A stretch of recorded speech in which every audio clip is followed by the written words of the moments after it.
Hey, how's it going? Welcome back to Mexicali Fish Keeper. I'm Jorge. And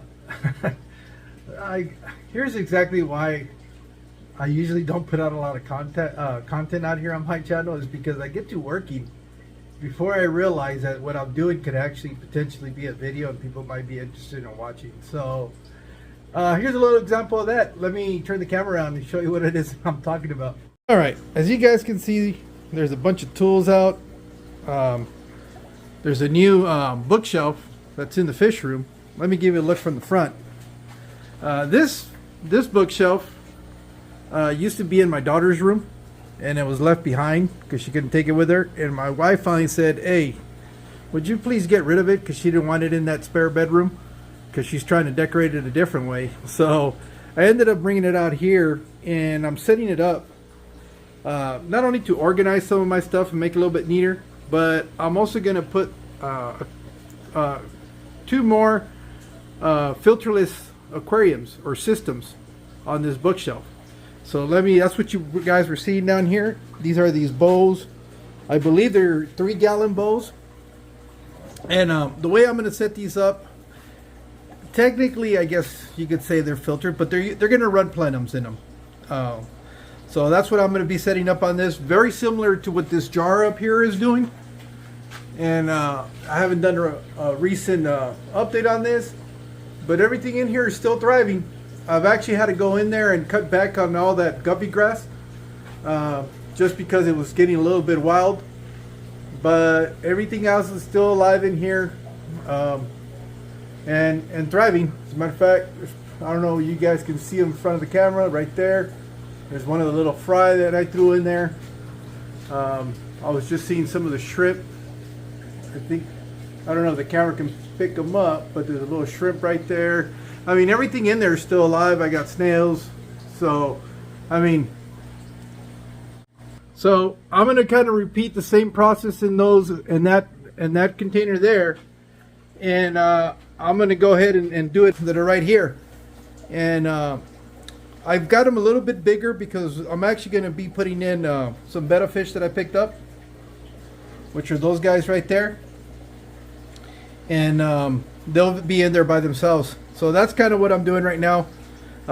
Once I get to the point where I start setting these up, I'll go ahead and show you that process. But I wanted to kind of show what's going on, because then all of a sudden you'll have those bookcases, that bookcase that'll be up, and wondering how that got here. So that's it for right now. Next time you see this, I'm going to try to record this in progression as I advance on it, and I'll show you what it looks like, the way I'm setting it up. All right, so I'll see you guys in a bit. Okay, so something that I did just as a precautionary measure. English is hard for me sometimes. I cut out some little wood strips that are going to be extra supports for those bookshelves. I'm not really sure what they're rated for the little pins that it comes with, these little retention pins that are in here. But what I ended up doing, I kind of reinforced the system by adding these supports in here, which are these little pieces of wood that I'm screwing into the side, and that should be sturdy enough where you should be able to hold the weight of these bows. So that's where I'm at right now.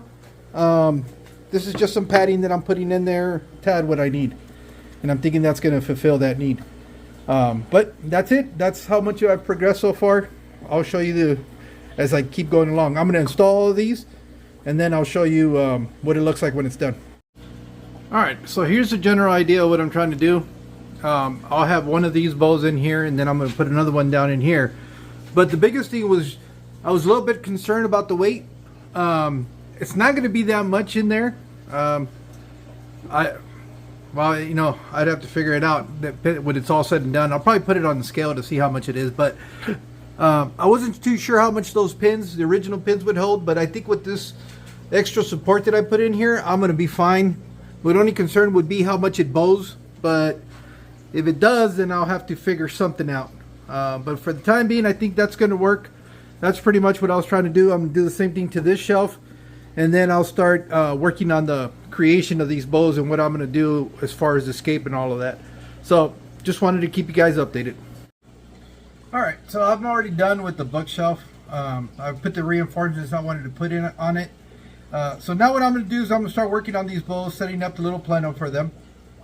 And so let me turn the camera around, kind of explain what it is that I'm going to do. Okay, as you guys can see, the bow is right here. The idea, or the way a plenum works, is that you want to have a void at the bottom of whatever it is you're doing. So basically, what I'm doing is I'm taking some of this plastic canvas. It usually comes just like this sheet right here, and I kind of turned it upside down and traced. What I did actually was put the bow on there and kind of traced the outside perimeter of it, and it kind of gave me a height. As you guys can see from the film right there, I'm trying to keep that space in there. Obviously, I just can't use the plastic canvas because it's not rigid enough to hold it up.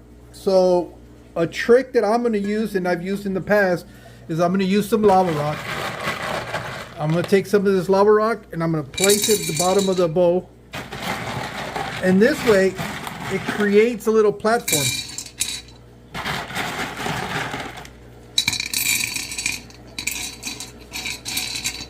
And that'll help keep, that'll serve two purposes. One of them is it'll help me keep the canvas elevated off the bottom. And it's also going to create, you see, I still have that void in there. I could probably fit a little bit more of the rocks in there. And that's going to also harbor, or it's going to be a home for beneficial bacteria. So I'm going to have that void that I want. And then I'm going to be able to have some beneficial bacteria at the bottom of that. So let me go ahead and I'm going to add a little bit more of this in here because I wanted to be a little bit more even. As you guys saw, that gap was a little bit distant from it, and I'm afraid it's going to cave down on it. Let me see how bad it is there. I could probably use a little bit more.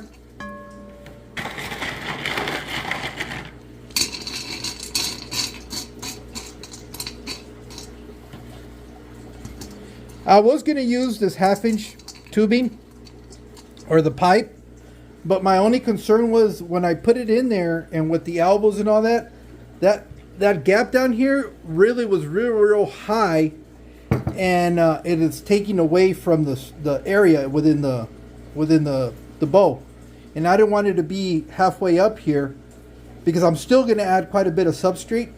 It'll also be it'll be at least 2 or 3 inches of substrate that are going to go in here.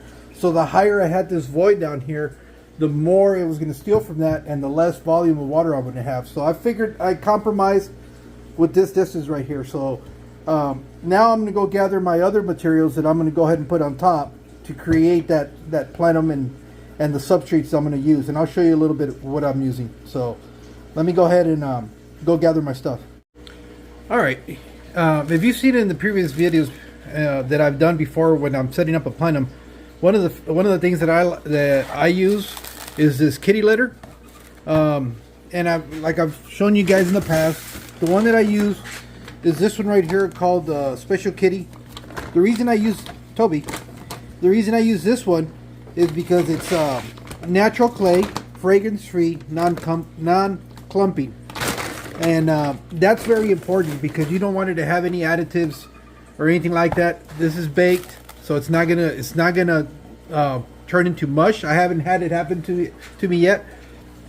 It's the same one that I'm using in here, and I've had it hold up pretty good. So I've kind of like that. The other stuff that I'm going to use in conjunction with that is the laterite. You guys have seen me use this before. Basically, I'm going to take this, pour that on top of the mesh, sprinkle a little bit of the laterite, and then I'm going to use my regular substrate that's going to cap that off. And those are basically the three things. The substrate I'm going to use is something that I purchased down in Mexico a while back, and it's supposed to be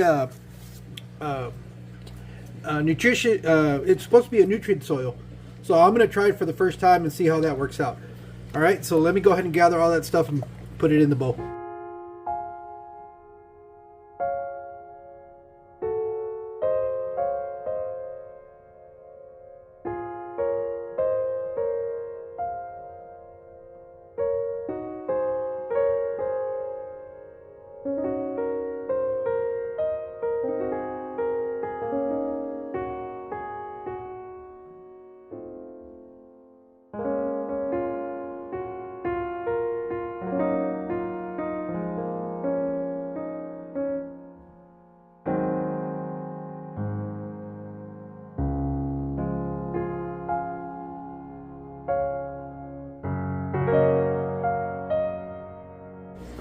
Okay, so as you guys saw, I was able to add the 3 layers in there. I'm just going to rotate the bowl a little bit. You can see that I'm going to use a little bit more elevation towards the rear, and that's just to create a little bit more depth. But let's see if we can see the bottom. We still have that void. I don't know if you can, the reflection is horrible. But you can still see that there's a void under there, and that's what I was looking for. That was the objective of this. Now the only thing I have left, I need to escape this. I'm going to use a very, very simple escape just because I don't want to take away too much from the area in here. So I'll probably just use a couple of stones and some plants. I still have to determine which plants I'm going to use in here. I'm not really sure yet. But let me look around the fish room and then I'll show you what I pick out. Alright, so these are some of the plants I was able to pull from there. I've got some pearlweed, some Rotella rundifolia. And if I'm not mistaken, those are supposed to be some microsorts. At least that's what I thought when I first had gotten them. So I'm going to use some of those in there too. And then I have some stones here that I can pick from. I either have some river stones or I have some dragon stone. So I'm going to start putting this together. I'm going to try different things to see what I like. And I'll show you as I go with the process. I'm also going to have a little spray bottle here because I need to make sure that these plants stay moist during the process, and also to kind of tamp down the substrate from when I'm trying to plant in there. So let me go ahead and put you guys back on the tripod so you guys can see what it is that I'm doing.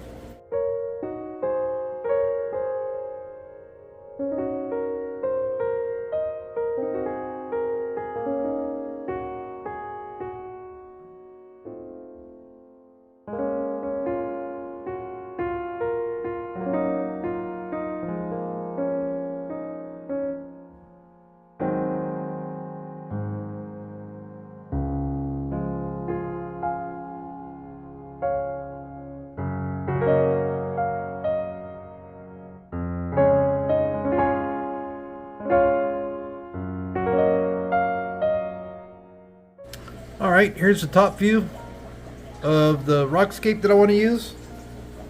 Here it's from the front. I think I'm going to go with that. That's enough rock in there. Now I'm just going to go ahead and placing the plants in here.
Well, here's the final product.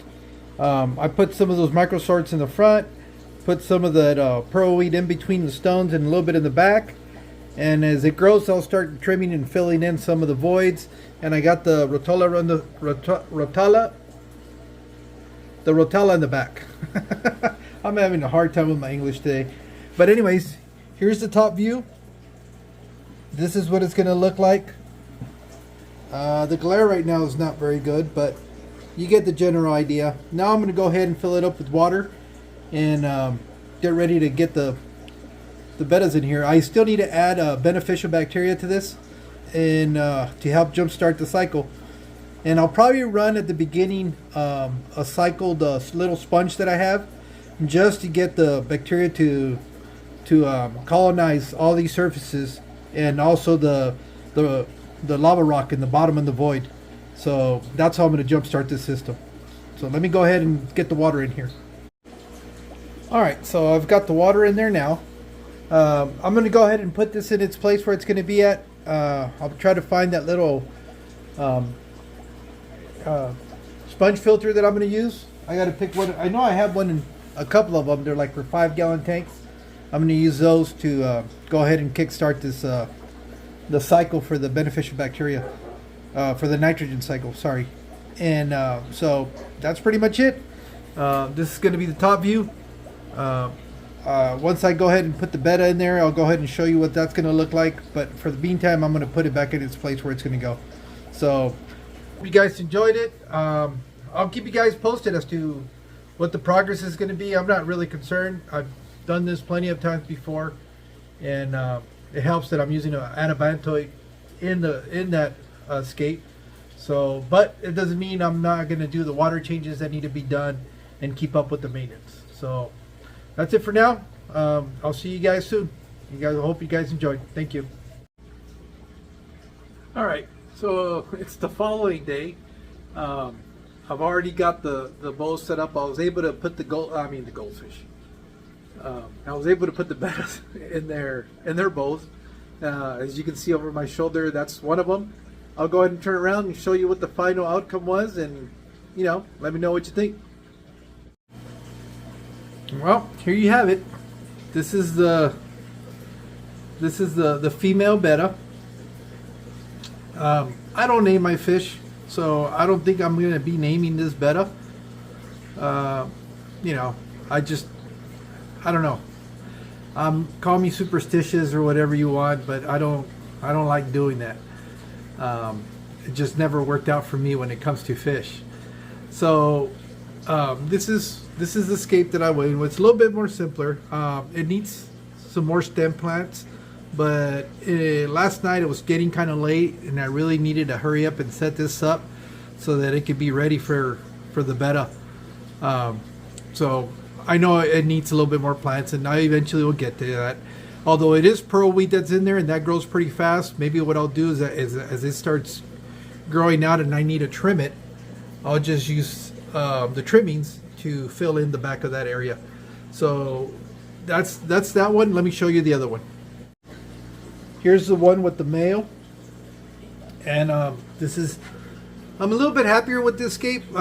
Forgive the watermarks on there. I was running those sponge filters in there to try to hurry up and seed the beneficial bacteria on the surfaces that's in there. So I got to do a little bit of maintenance. I did lose some water from that splashing out from that sponge filter. But this is the male. They're both half moons. And maybe in the future, I might try my hand at trying to breed these. But that's pretty much it. Right now, I need to go buy some lights. I don't have any lights for that. I'm still trying to figure out if I'm going to do some under cabinet lights for the stand. That lamp actually belonged to the bowl, the container that's up here. But I borrowed it just to be able to see it. I kind of like how the light comes down and everything else is blacked out except for the bowls. So I might come up with I'll look for a light that I can just stick to the top of this cabinet and call it good. Okay, so here's a little where the inspiration for these bowls came from. All of you guys that have been following me for a while know that I have a live stream every other Saturday called Fish Plants y Mas. And my co-host, Warrior Planet Tanks, Steve, is actually my inspiration for creating these bows. He has some Pico bows that he's set up for quite some time. Ever since I've met him, that's all he talks about. So you could say that I guess I got a little bit of nano Pico bow envy and decided to do my own. So if you haven't seen Warrior Planet Tank's channel, I highly recommend you checking it out. He has a tremendous amount of knowledge, and you can't go wrong when it comes to when it comes to the hobby in general, whether it's plants, whether it's fish, saltwater, freshwater, don't matter. He is a really a wealth of knowledge when it comes to that, and you know, I wouldn't have him as my co-host if I didn't really believe in what he's saying, and that if I didn't have the confidence in the knowledge that he has. So, like I said, it would be nice if you guys go check it out. You know, if you like his content, well, give him a sub. But other than that, I think that's it for now. I just kind of wanted to add this at the end of this video that you guys are watching, just because, you know, I haven't really plugged them much, but from now on you'll probably start hearing me a little bit more. I hadn't done it because, quite frankly, I didn't have his permission to do it until recently. So that's one of the major reasons why. It's not that I didn't want to do it. I've been anxious to do it, but he is sort of reserved in a way, but you know, he'll still, if you leave him a message, you leave a post, you leave a comment on his videos, he'll definitely get back to you.